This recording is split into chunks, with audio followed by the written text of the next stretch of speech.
যেটা ধর্ম না কিন্তু ধর্মের নামে চালিয়ে দিচ্ছে, যেটা ধর্ম না কিন্তু ধর্মের নামে চালিয়ে দিচ্ছে। এটা বলি আপনাকে, দেখবেন অনেক হিন্দু দাদারা আছে, তারা জুন জুলাই মাসের দিকে দেখবেন কৃষ্ণের জন্য কীর্তন করে, আছে না নাই?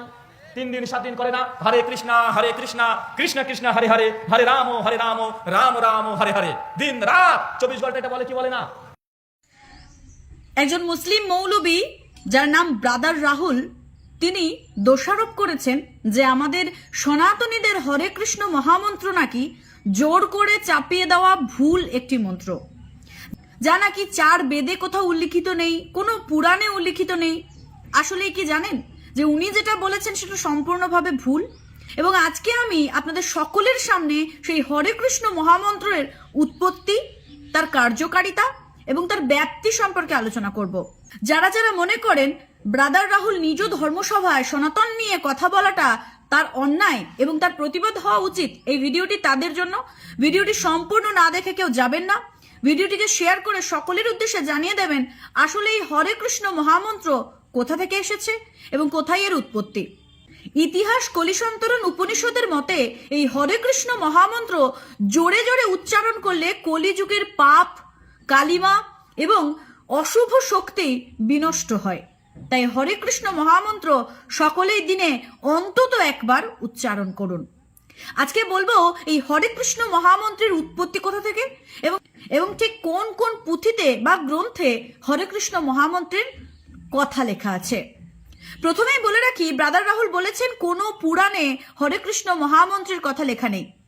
পুরাণ আছে 18 খানা, 18 পুরাণের এক খানাতেও এই মন্ত্র নাই। বলতে পারেন উপনিষদ মূল যে 11 খানা উপনিষদেও নাই। বলতে পারেন ভাগবত গীতাও নেই। বলতে স্মৃতিশাস্ত্র, বাদুল স্মৃতি, কপিল স্মৃতি, যাজ্ঞবল্ক স্মৃতি, যত স্মৃতিশাস্ত্র আছে একটাতেও নাই। তাহলে উনি হয়তো ব্রহ্মাণ্ড পুরাণ, পদ্ম পুরাণ এ সমস্ত পুরাণের নামই কখনো শোনেননি। সনাতন ধর্মের 18টি পুরাণের মধ্যে দুটো অন্যতম পুরাণ হচ্ছে পদ্ম পুরাণ এবং ব্রহ্মাণ্ড পুরাণ। যে পদ্ম পুরাণ এবং ব্রহ্মাণ্ড পুরাণে হরে কৃষ্ণ মহামন্ত্রের কথা লেখা আছে। তাছাড়াও রাধাতন্ত্রে এই হরে কৃষ্ণ মহামন্ত্রের নামও উল্লিখিত রয়েছে। আজকে এই হরে কৃষ্ণ মহামন্ত্রের উৎপত্তি স্থল আপনাদের সকলকে জানালাম। সেই সঙ্গে হরে কৃষ্ণ মহামন্ত্রের এই 16 নাম 32 অক্ষরের তাৎপর্যটাও আপনাদেরকে বোঝাবো। আপনারা যারা জানতে চান যে হরে কৃষ্ণ মহামন্ত্র 16 নাম 32 অক্ষরের তাৎপর্য কি, তারা অবশ্যই ভিডিওর প্রথম থেকে শেষ পর্যন্ত থাকুন। হরিনাম বা হরে কৃষ্ণ মহামন্ত্র 16 নাম 32 অক্ষর রূপী, কিন্তু এই নাম কীর্তন বা জপ করতে গিয়ে আমরা পাই মাত্র 3টি নাম। একটি হচ্ছে হরে, একটি হচ্ছে কৃষ্ণ এবং একটি হচ্ছে রাম। পরম করুণাময় ভগবান শ্রীকৃষ্ণ গোলকপতি সচ্চিদানন্দ অর্থাৎ সৎ ও চিত আনন্দ রূপী ত্রিগুণের অধিকারী। এই ত্রিগুণ হলো সন্ধিনী, সংবিত ও হল্লাদিনী বা কর্ম, জ্ঞান ও ভক্তি রূপী। এই ত্রিগুণের অন্তর্গত হরে, কৃষ্ণ ও রাম নামেই অন্তর্হিত। আসুন আজকে আলোচনা করি এই 16 নামের তাৎপর্য। এই 16 নামের মধ্যে হরে হচ্ছে চন্দ্রাবলী, কৃষ্ণ হচ্ছে শ্রী গোবিন্দ, হরে হচ্ছে প্রেমময়ী শ্রী রাধা, কৃষ্ণ হচ্ছে বাসুদেব, কৃষ্ণ হচ্ছে জগন্নাথ, কৃষ্ণ হচ্ছেন বলভদ্র, হরে হচ্ছেন সুভাষিনী, হরে হচ্ছে সিংহাসন, হরে হচ্ছে সুদর্শন, রাম হচ্ছে শ্রীরাধিকা, হরে হচ্ছে শেষদেব, রাম হচ্ছেন লক্ষ্মী, রাম হচ্ছেন সরস্বতী, রাম হচ্ছেন সুভদ্রা, হরে হচ্ছেন সাবিত্রী এবং হরে হচ্ছেন রেবতী। এই 16 নামের তাৎপর্য আমরা বুঝতে পারলাম। সেই সঙ্গে আসুন আজকে আলোচনা করি 32 অক্ষর অর্থাৎ এই হরের হ রে আলাদা আলাদা করে কি হতে পারে সেটা নিয়েও আজকে বিস্তারিত আলোচনা করব।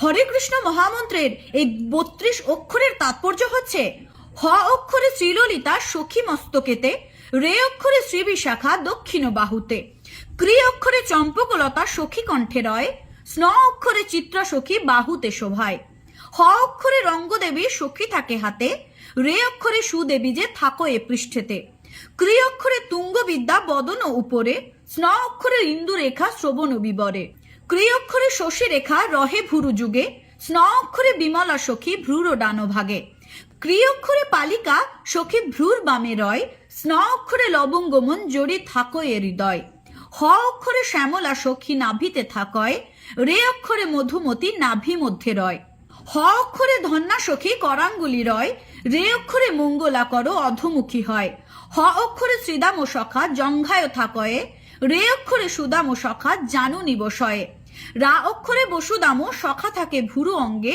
ম অক্ষরে অর্জুন সখা থাকে সদা, হ অক্ষরে সুবল সখা দক্ষিণ পদতে, রে অক্ষরে কিঙ্কিনী সখা আছয়ে বামেতে, রা অক্ষরে চাতক সখা পূর্বে নিবসয়, মা অক্ষরে মধুমঙ্গল অগ্নিকোণে রয়, রা অক্ষরে সুখ সখা থাকয়ে দক্ষিণে, ম অক্ষরে বিশাল সখা রয় নৈরিত কোণে, রা অক্ষরে মহাবল সখা পশ্চিম থাকয়ে, ম অক্ষরে বৃষভ সখা বায়ু কোণে রয়, হ অক্ষরে দেবপ্রস্থ সখা উত্তরেতে, রে অক্ষরে উদ্ভব সখা আছে ঈশানেতে, হ অক্ষরে মহাবায়ু ঊর্ধ্ব রয় সুখে, রে অক্ষরে ঈশান সখা আছে অধমুখে।